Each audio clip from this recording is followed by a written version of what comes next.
자, 우리가 요 앞에 내용에서 어디까지 지금 되어 있냐면 각각의 소득 종합 대상 이 6가지의 각각의 소득들을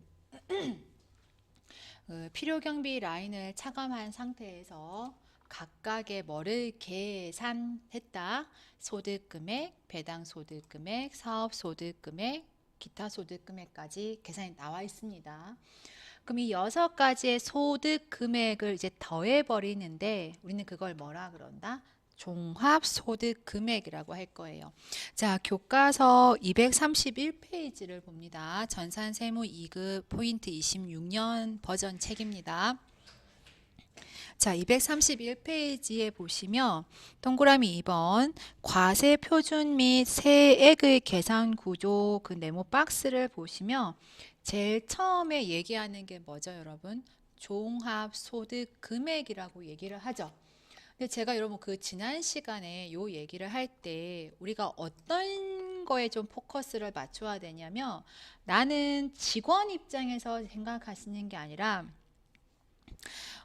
내가 누구 입장인데 파도상회라는 사업주 입장에서 우리 직원의 뭐만 관여하게 된다?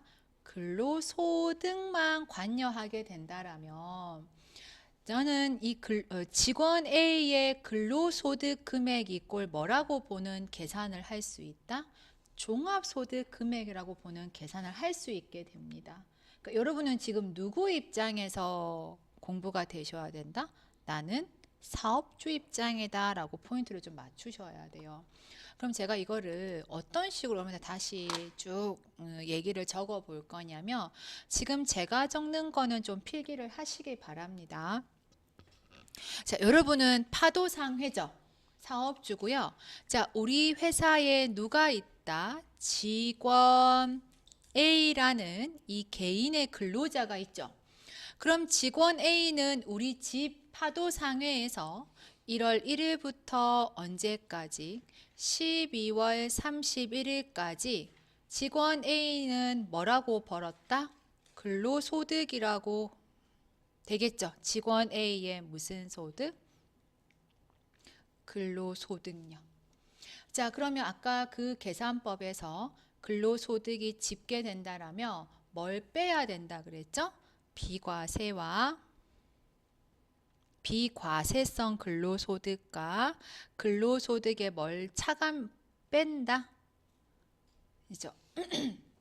근데 여러분 근로소득은 분리과세가 딱 한 구간밖에 없어요. 그 직원이 무슨 직원이었을 때 일용직 근로소득일 땐 다 빠지게 돼요. 그럼 종합세 신고를 할 필요가 없지, 그쵸? 자, 비과세와 분리과세를 빼게 되면 그 근로소득에 뭐가 산정된다? 총수입 금액이 산정돼요. 어떨 때는 총급여액이라는 표현도 할 때도 있습니다. 자, 그러면 총 수익 금액을 계산했으면 자, 빼기 초록색 제가 적었어요. 자, 이 초록색 구간은 우리는 뭐라고 정의하자? 필요 경비 구간이라고 할게요. 필요 경비 구간. 자, 그럼 근로소득은 필요 경비를 빼야 될 텐데 근로소득은 필요 경비란 말을 사용하지 않는 대신에 무슨 계산법? 산식입니다. 근로소득 공제를 차감하게 됩니다. 일률적으로. 자, 그러면 그 근로소득 공제를 차감한 나머지를 뭐라고 한다? 근로 금액이라고 집계를 끝냅니다. 그럼 회사인 파도상의 입장에서는 그 직원 A의 근로소득 금액이 계산됐다라면 이 꼴 뭐라고 보자? 다른 소득은 모르겠다. 나는 직원 A에 뭐만 있다? 근로소득 금액, 종합소득 금액만 있다고 보는 시작이 됩니다. 자, 이제 뭘 빼냐면 이제 여러분 교과서대로 해볼게요. 231페이지. 종합 소득 공제를 하게 됩니다. 종합 소득 공제. 선생님, 아까 소득공제는 뭐고 지금 하는 종합소득공제는 뭐니 했을 때 위에서 했던 근로소득공제는 누구만 한다? 근로소득자만 하는 공제고요. 종합소득공제는 다른 소득 다 하게 됩니다. 좀 다른 구간이기도 하고요. 자, 종합소득공제가 됩니다. 그러면 여기서 과세표준이 계산됩니다. 여러분, 어떤 세금 제도든 과세표준은 무조건 있어야 돼요. 왜냐하면 과세표준 다음에 그 세율이 적용되거든. 그 세금 제도에 세율이 결정됩니다. 여러분, 부가세는 세율이 몇 퍼지? 영세율 빼고 단일세율 10%다. 그쵸? 근데 여러분, 소득세는 그러니까 되게 중요해. 과세 표준이 어디에 걸려드냐에 따라서 자신의 세율이 6%가 될 수도 있고 45%까지 되거든요. 아시겠죠? 그래서 여러분, 이 종합소득 공제가 너무 중요해요. 많이 빼야 과세 표준이 작아지게 되겠죠. 많이 작아져야 세율이 작게 걸리게 되겠죠. 아시겠죠? 자, 그러면 과세 표준에서 세율을 차감하게 되면 뭐가 산정되냐면 산출세액이 산정돼요. 자, 산출세액이 산정되면은 이제 여기에서 이번에는 무슨 공제를 한다? 세액 공제나 감면을 받는 제도가 있어요. 그러니까 방금 위에서 한 거는 소득 공제라면 지금 할 공제는 뭐다? 세액 공제입니다. 자, 세액 공제와 감면까지 하게 되면 드디어 결정세액이 계산됩니다. 우리 범위는 여기까지예요. 결정세액이 뭘까요? 너가 진짜 내야 할 세금이 뭐다? 결정세액인 거죠.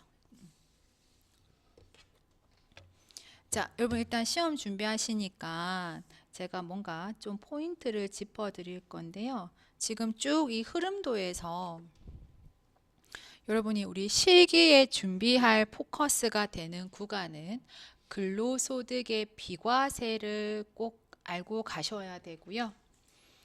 그 다음에 쭉 내려오셔서 종합소득 공제 구간을 알고 계셔야 되고요. 그 다음에 뭐 세액 공제 감면에 대한 요 세 가지 지점이 우리 실기의 필수 항목이에요. 실기에 원천징수 실기에 특히요 근로소득의 비과세는 제가 뭐 나올 수도 있고 안 나올 수도 있다고 말씀드리는데요. 이 종합소득 공제와 세액 공제 감면 요 두 가지 있죠. 무조건 나와요. 우리 시험에 내만 할 게 이거 이 두 개밖에 없거든요. 되셨죠? 자, 그러면 우리 뭐부터 보실 거냐면 이 근로소득의 비과세를 볼게요. 다시 할게요. 여러분, 소득의 종류는 몇 개다? 2배사 근연기인데 제가 다른 소득, 즉 2배사 연기는 냅두고 왜 근로소득의 포인트를 맞추는지는 여러분 아셔야 돼. 왜 포커스를 근로에만 유독 맞춘다? 나는 직원이 아니야, 여러분. 여러분의 입장은 누구 거를 대변하는 거야. 파도상의 사업주 입장에서 서 있어야 돼요. 그러니까 파도상의 사업주는 직원들의 2배사 연기는 알바가 이다 아니다? 아닙니다. 직원 A의 뭐만 알바다? 근로소득만 알바이기 때문에 우리 포인트를 좀 어디에 두시는 공부가 필요하다? 근로소득에 좀 포커스를 맞출 필요가 있다고요. 되셨죠? 자, 그럼 첫 번째 근로소득에 대한 얘기를 우리 좀 볼게요. 자, 교과서 저기 뒤로 240페이지 봅니다. 자, 240페이지 이제 근로소득에 대한 얘기를 우리는 하게 되는데, 자, 여러분 근로소득은 당연히 뭡니까? 일단 근로계약에 의한 당연히 근로계약서란 얘기 분명 근로계약에 대한 얘기가 있어야 되고요. 내가 근로를 제공함으로써 맞죠? 사업주한테 근로를 제공함으로써 반대로 받는 돈이죠. 나는 제공하고 뭐예요? 사장님이라 그럴까? 사업주는 나한테 돈 줘야 되잖아요. 그런 애들 우리는 근로소득이라고 보시면 되는데 명칭은 다양합니다. 어떤 회사는 급여라고 하는 회사도 있고 어떤 회사는 임금이라고 하는 특히 제조부는요. 임금이라고 하는 회사도 있고 그 다음에 여러분 상여금도 근로소득입니다. 그 다음에 뭐 또 뭐가 있을까요? 뭐 급료라는 표현을 하는 회사도 있고 그 다음에 각종 수당들도 뭐다 여러분 근로소득이라고 봅니다. 뭐 세비 이런 거 당연합니다. 뭐 연차 수당 이런 것들 당연해요. 그래서 좀 약간 제가 쉽게 여러분 딱 한 번에 너무 이론적인 거 빼고 좀 한눈에 보이게끔 제가 하나를 그려드릴 텐데요. 여러분 우리 급여 명세서 혹시 직장 생활 하신 분 급여 명세서 한 번씩 받아 보셨을 거예요. 그래서 이게 크게 두 부류로 나누게 되는데 왼쪽 편이라 그럴까요? 뭐 한쪽 편은 보통 뭐가 적히게요? 직장 생활 해보신 분 수당들이 적히죠. 그래서 보통 수당들의 뭐 이게 뭐 3월달 급여 명세서라고 한다라면 여기 보통 뭐가 적히던가요? 수당들의 가장 기본 베이스는 뭐죠? 기본급 맞죠?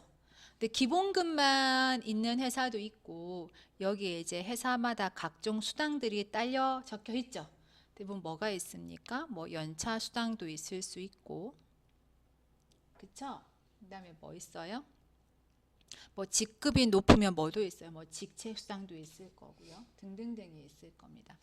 그러면 여기 또 보통 많이 보이는 게 뭐게요, 여러분? 식대 보이시죠? 그죠? 식대 있을 수 있고요. 그 해당하는 직원이 뭐 외근 업무를 많이 봐. 그러면 그 직원한테 뭘 주냐면 자가운전 보조금 명조로 그죠? 뭐 유류비나 이런 거를 지원하는 수당도 있을 겁니다. 그 다음에 야근 시키면 뭐도 줘요 보통? 야근 수당이라 그럴까요? 야근 수당. 맞죠? 이렇게 쭉 있지 않습니까? 이렇게 생각하면 돼요.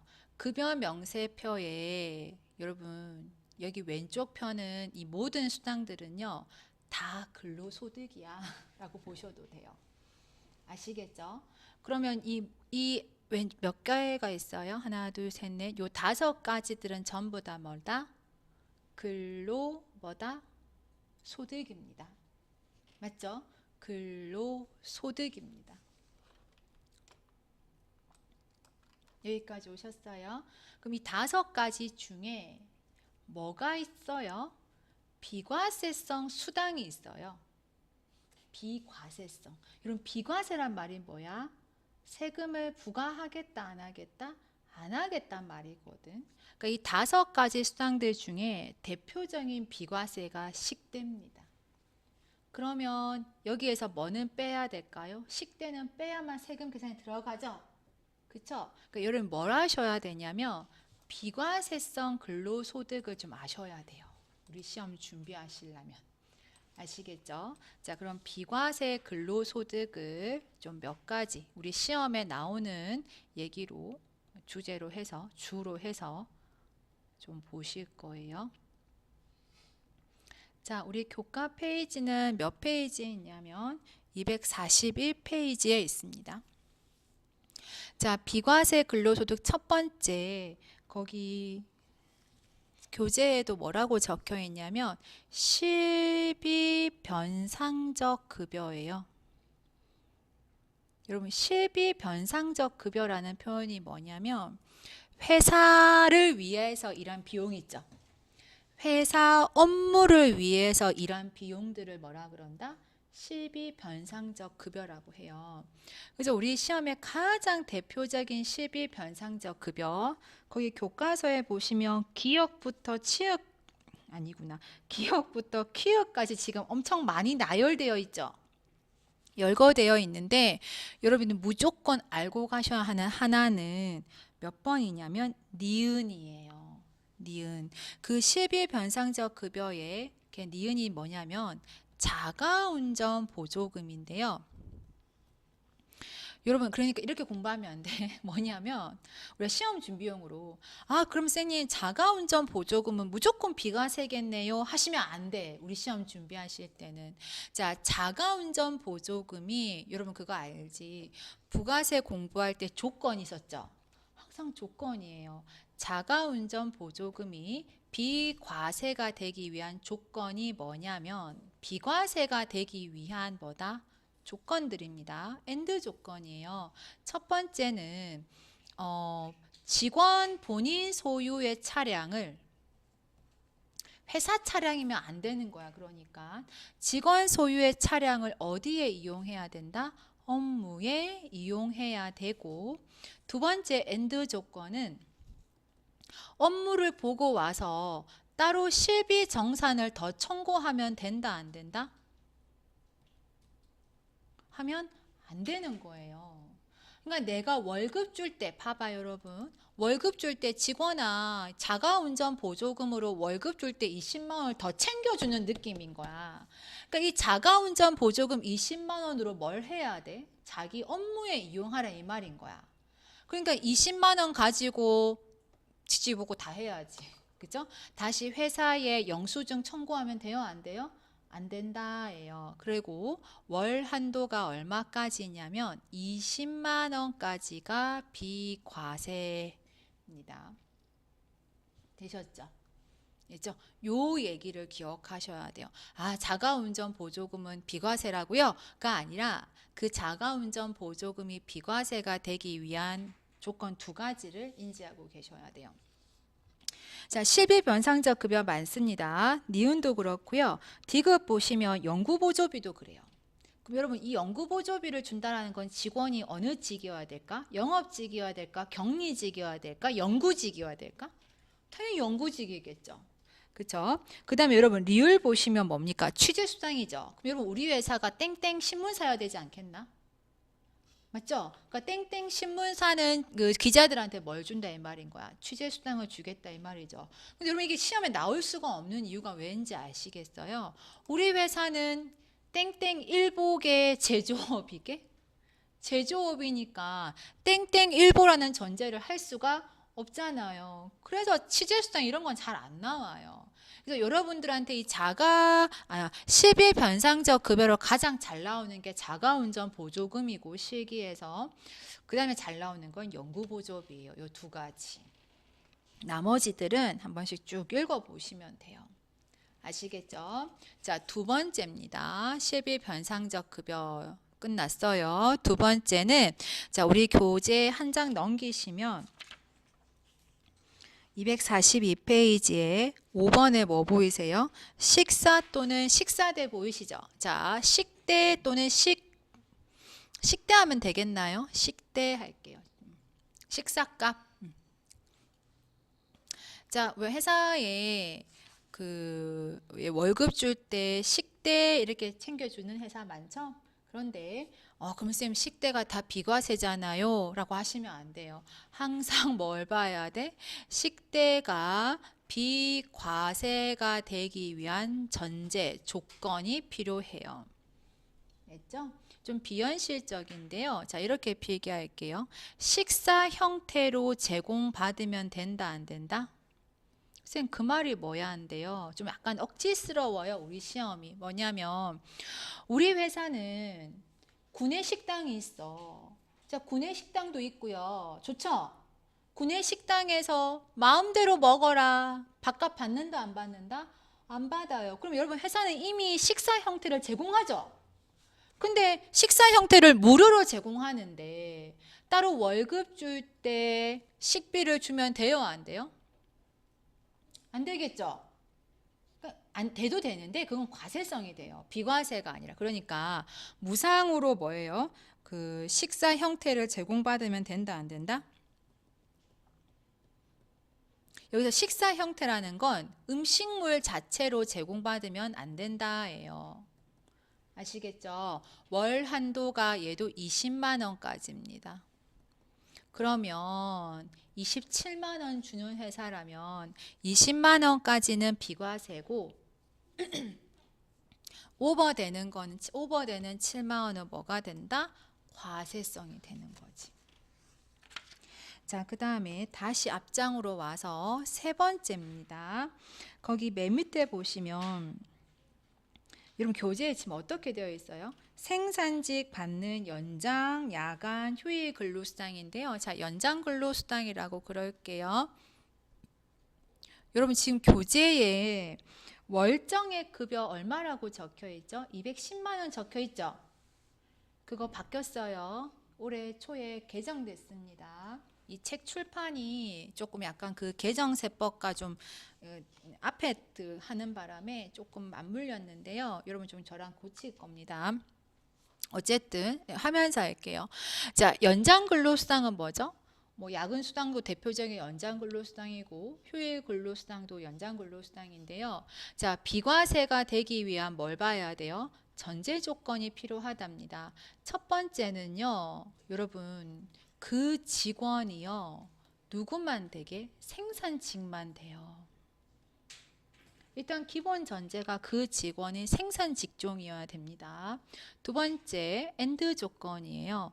월정액 급여가 한 달 고정적으로 받는 급여가 지금 교재 우리 241페이지 26년 전산세무 2급 지금 우리가 받고 있는 교재에는 210만 원이라고 되어 있죠. 이게 작년까지는 210이었는데요. 올해 바뀌었어요. 260만 원 이하로 바뀌었어요. 상향됐죠.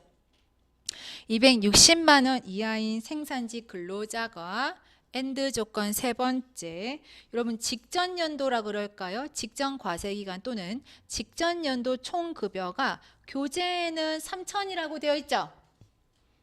그죠? 네, 바뀌었어요. 3,700이라고 고치셔야 돼요.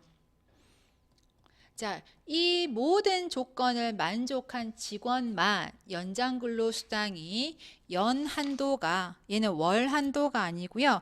연 한도 얼마까지다? 240만 원까지가 비과세라고 되어 있어요. 그럼 여러분 기본적으로 사무직종의 연장 야근 수당은 과세일까요? 비과세일까요? 과세가 되겠죠.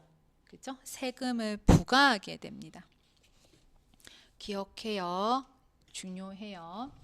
자, 또 넘기셔서 네 번째 242페이지. 여러분 제가 좀 왔다 갔다 하는데요. 우리 시험에 잘 나오는 그 순서대로 지금 제가 하고 있는 겁니다. 자, 네 번째가 뭐냐면 거기 242페이지에 출산 보육 수당인데 여러분 출산은 잠깐 냅두세요. 그 이유도 알려드릴게요. 보육 수당으로 알려드릴게요. 일단 출산 있는 건 아셔야 돼. 자, 보육수당은 뭐냐면 거기 네모 박스에 니은입니다. 근로자 본인이어도 되고 아니면 근로자의 배우자여도 되고요. 어쨌든 자신의 자녀가 몇 살 이하? 6세 이하 자녀가 있는 경우 있죠? 보육수당이 나간다라면 비과세가 됩니다. 1인당 얼마? 1인당 얼마씩? 20만 원씩입니다. 그럼 6세 이하 자녀가 2명이면 얼마인 거예요? 수당이? 40만 원도 뭐다? 비과세성이 됩니다. 근데 여러분 제가 거기 기억이 뭐냐면 니은이 보육수당이고요. 기억이 출산수당인데 여러분 제가 있는 것만 하고 여기 지금 제가 왜 노트를 하지 않냐면 여러분 출산수당을 매달 주겠습니까? 출산수당이 뭔지 혹시 아시겠어요? 그 우리 회사 직원이 이번 달에 아이를 낳았어요. 그럼 회사가 출산 축하금 같은 거 요새 주는 회사가 있거든요. 좀 사이즈가 큰 회사는. 출산 축하금을 한 번만 주지 매달 주겠나? 한번 생각해 보시면 잘 안 그렇다. 그렇죠? 그 출산 축하금을 주는 그 수당은 일단 비과세가 되어 있는데 제가 왜 이걸 안 하냐면 매달 주지는 않잖아요. 우리는 지금 제가 뭐 위주로 적었어요, 필기? 매달 주는 수당들만 지금 제가 적고 있다고. 무슨 필기인지 아시겠지? 자, 그럼 출산 수당은 근로자 또는 배우자의 출산과 관련하여 자녀의 출생일 이후 2년 이내에 여러분 사용자가 누구게? 사장님이요. 그냥 편하게 생각하면 사용자로부터 최대 2차례에 걸쳐 지급받는 지원금입니다. 그런데 사장님과 특수관계가 있으면 될까요? 안 될까요? 여러분 특수관계가 뭔지 혹시 알겠나? 사장 아들. 그러니까 뭔가 사장과 특수관계성이 있는 직원이면 절대 안 돼요. 되셨죠? 자, 그 다음에 오른쪽 또 243페이지의 9번 기타의 비과세 보시면 뭐가 있냐면 기업에 국외 근로수당이 있어요. 그럼 그 직원이 어디에서 근무한대 이 말입니까? 해외에서 근무한다 이 말이죠. 자, 국외 근로수당으로서 월 얼마까지냐면 100만 원까지가 기본 베이스고요. 약간 육체적 노동이 강한 그 직종은요. 월 300만 원까지도 뭐가 된다? 비과세성이 됩니다. 일단 해외에 근무하면 돼요. 자, 그러면 쌤 월 300 비과세는 누구냐면은 해외 건설이나 원양어선 되게 우리 몸 힘든 거 아시죠? 그런 직종에 있으신 분은요. 국외 근로수당 300만 원까지 뭐다? 비과세성입니다. 그러니까 제가 쌤 그 말이 뭔 말인지 좀 선뜻 이해가 안 가요인데요. 제가 예를 들어서 자 직원 A를 한 명 채용했어요. 근데 제가 직원 A한테 어떤 약속을 해줬냐면 직원 A 너가 우리 회사에 일한다면 내가 매달 400만 원씩 월급 줄게라고 했어요. 그러면 여러분 나는 직원 A의 급여 대장을 기본급 400 이렇게 주면 너무 센스가 없는 사장인 거야. 무슨 말인지 아시겠어요? 그냥 그래 400만 원 줄게 채용했지만 급여 대장에 기본급 400이라고 찍어 놓으면요 400이 다 과세가 돼버려 저 직원 A는. 그럼 요령껏 어떻게 해줘야 되겠어요? 기본급을 얼마로 할까요? 식대 일단 얼마? 20이죠. 20까지 뭐라 그랬어요 여러분? 비과세라고 했잖아요. 근데 자가운전 보조금도 얼마다? 20 비과세 맞죠? 그럼 얼마가 지금 빠집니까? 빠졌죠? 만약에 직원 A가 6세 이하가 있으면 보육수당 얼마 또 주면 돼? 한 명이 있으면. 이렇게 쪼개면 되지 않겠나? 그럼 60이 되죠? 그럼 기본급을 얼마로 하면 돼요? 이렇게 설계하라 이 말인 거야. 그냥 너무 단순하게 아이고 월급 400 줄게 그러면 기본급 400 이렇게 찍으면 너무나 일괄 과세가 많이 된다고요. 무슨 얘기인지 아시겠지? 그러니까 이렇게 설계되어 있어요. 회사도요, 보통 그 뭔가 좀 그걸 감안하는 회사는 이런 행동을 다 뭐 하게 해야 되지 않겠나? 그쵸? 그리고 그 직원이 봐봐. 직원 A가 해외에서 일하면 기본급 400 찍어 놓으면 돼, 안 돼? 안 되겠죠? 여기 수당 하나 추가해야 되겠죠? 뭐? 국외 근로수당 100. 그런 개념이 좀 필요하다 이 말인 거야. 하지만 그 비과세가 되기 위해서는 무슨 조건이 필요하다? 이러이러한 조건이 필요하다가 돼요. 아시겠죠? 자, 그러면 자 다시 돌아와서 여러분 지금 제가 하는 필기 잘 봐봐. 사실은 이건 누구의 소득 신고지? 직원 A의 소득 신고죠.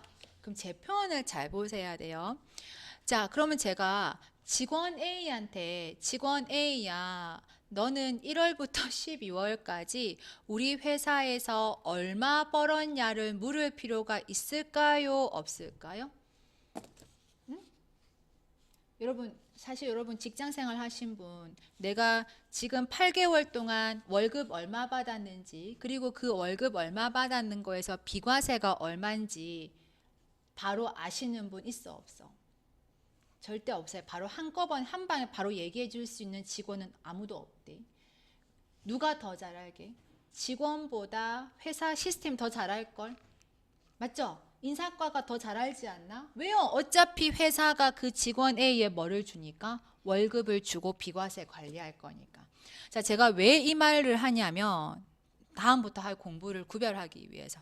자, 지금 요 근로소득 구간에서요. 여기 구간까지는 저는 직원 A한테 물을 필요가 없어요. 왜냐하면 여기서부터 여기까지는 우리 회사 시스템 어디에서 잘 관리하고 있게? 급여 프로그램에서 어차피 잘 관리하고 있어요. 제 필기 이해되세요? 그쵸? 그런데 이 뒤에부터는 얘가 달라져요.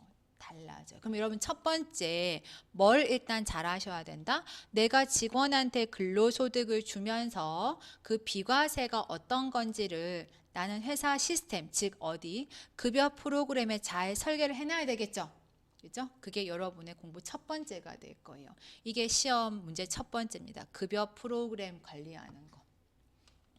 자, 그다음 두 번째 어느 구간으로 올 거냐면, 자, 조금 쭉 넘기셔서 페이지 253페이지 올게요. 자, 253페이지 옵니다.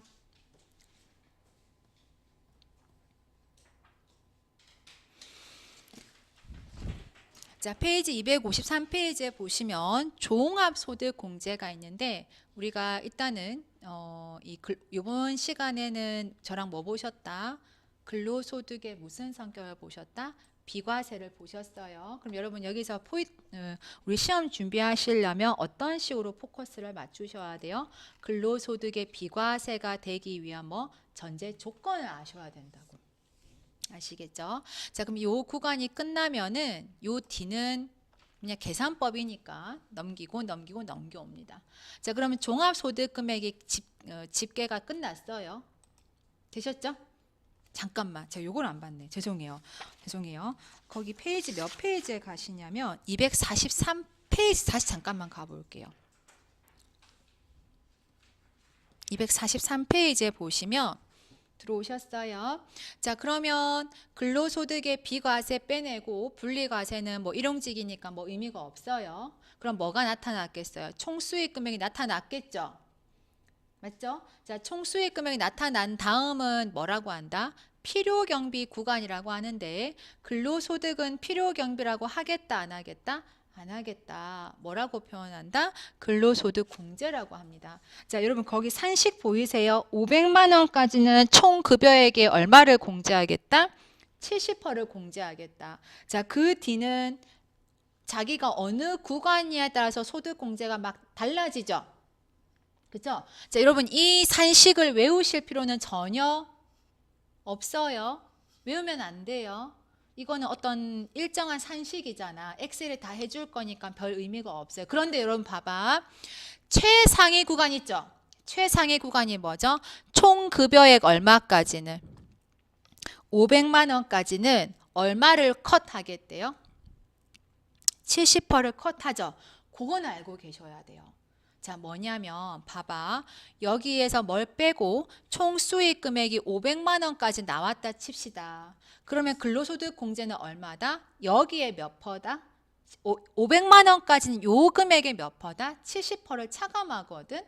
500에 70%니까 얼마입니까? 350이 되죠. 그럼 근로소득 금액이 얼마다? 150이야. 그러니까 500이 넘어가면은 밑에 산식으로 들어가야 돼요. 그러니까 밑에 산식은 외우실 필요는 없습니다. 제가 나중에 뭔가 문제 풀이할 때 그 얘기가 필요해요. 다시 총 수익 금액, 총 급여액이 얼마까지는 500만 원까지는 요 500만 원의 몇 퍼를 차감하게 된다? 70%를 차감하더라. 그거는 아셔야 돼요. 최상위 구간. 되셨죠? 됐죠? 자, 그러면 빼고 뭐가 계산됐다? 근로소득 금액이 계산되면 그 다음이 뭐다? 요 종합소득 공제인데요. 요 종합소득 공제는 우리 여기서 끝내고 다음 영상에서 좀 집중적으로 볼게요.